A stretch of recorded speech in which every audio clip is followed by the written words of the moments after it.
And so at that time you were 30? 32. Thereabouts. 32. So Yeah. at 32 years old, you have this opportunity to go up to New York, build an art museum for this art collector, connoisseur. Mm-hmm. Amazing. And moving from residential to now doing an art museum, what was that transition like?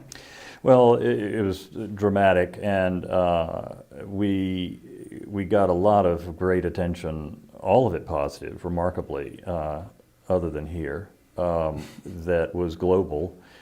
And Chicago Tribune, the New York Times, Los Angeles Times, Pravda in Moscow. And the Financial Times of London particularly was good because the Prince of Wales read the paper, and he never reads the paper. They never let him have newspapers. But he saw it, and the palace rang us up. We understand you're about to open this building. It looks really impressive. May we send someone? Sure, send them on. And so that person really liked the building, liked me, and so they asked me to come meet the Prince of Wales, and he offered me a position as a trustee of his first American, actually, trustee of the Prince of Wales's foundation. So we started a school here for architecture in order to give your generation and others, your tangents, an education that I was not allowed, because the modernist school pretty much removed traditionalism, practiced for the last several thousand years, removed it from American schools. There weren't any. And in deference to President Jefferson, which is an obvious, design reason, we accredited Prince Charles School at the University of Virginia.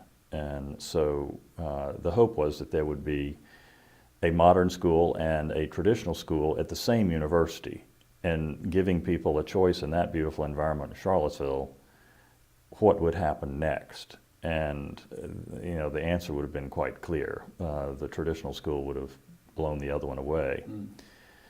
Sadly, the Princess of Wales and her death and the controversy and all of that going on at the time ended up where they wanted to package the Prince of Wales a little bit better, almost like soap or cornflakes. And so the things like that were controversial were closed.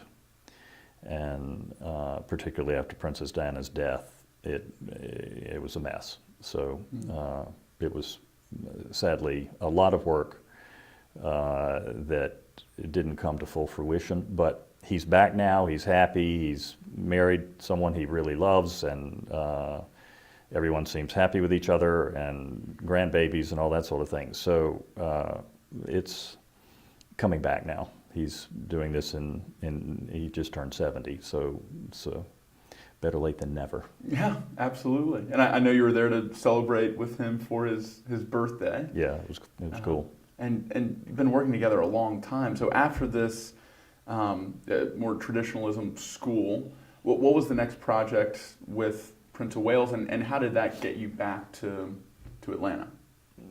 Well, we were in Scandinavia and in Denmark doing restoration there, and the Soviet Union was collapsing, so I left Denmark for St. Petersburg, acquired a major property there that was Rastrelli design, one of a World Heritage Site that was it was a former palace that had been turned into a military school, and when the Communist Party collapsed, the school did too.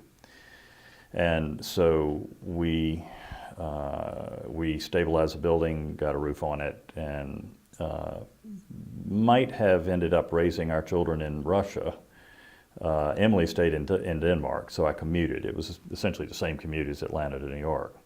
So it was pretty easy, but it was pretty lonely in New Russia. It was cops, cowboys and Indians, cops and robbers. I don't know how to explain it. You would do deals in hotel lobbies because there was no business infrastructure. And so you'd just be in the middle of a grand hotel lobby and you're surrounded by guys with machine guns. Wow. Yeah. And what an experience, especially in that time period, coming out of Cold War and into this, like you said, new Russia.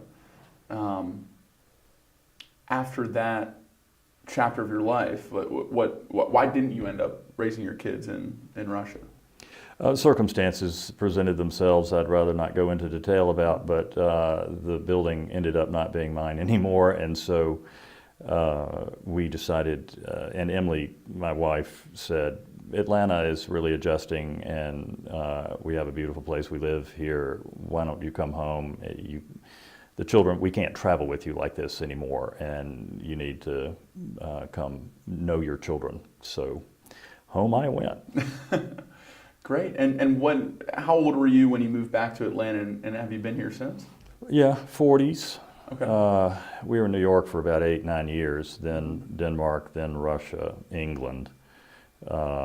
So yeah, around then. And is that when the National Monument Foundation began? Is when you moved back to Atlanta? Yeah, and also around the time of the collapse of Prince of Wales's foundation, and we all, the world's premier classicists at the time gathered at the New England Cropsey Museum I mentioned I designed earlier.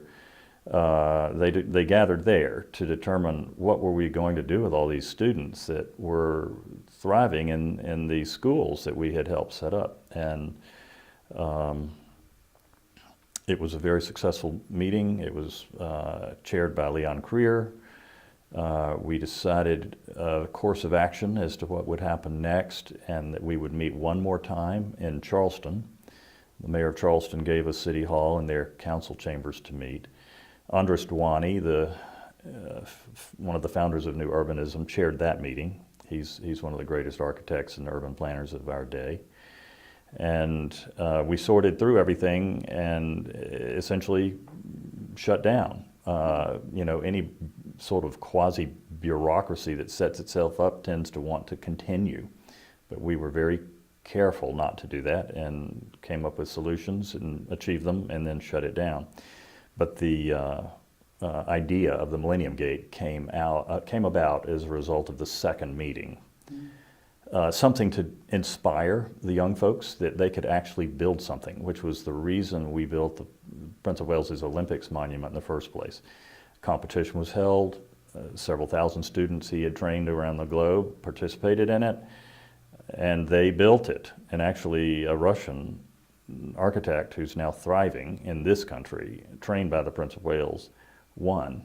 And Anton Glikin, a really extraordinary man and one of the world's greatest architects.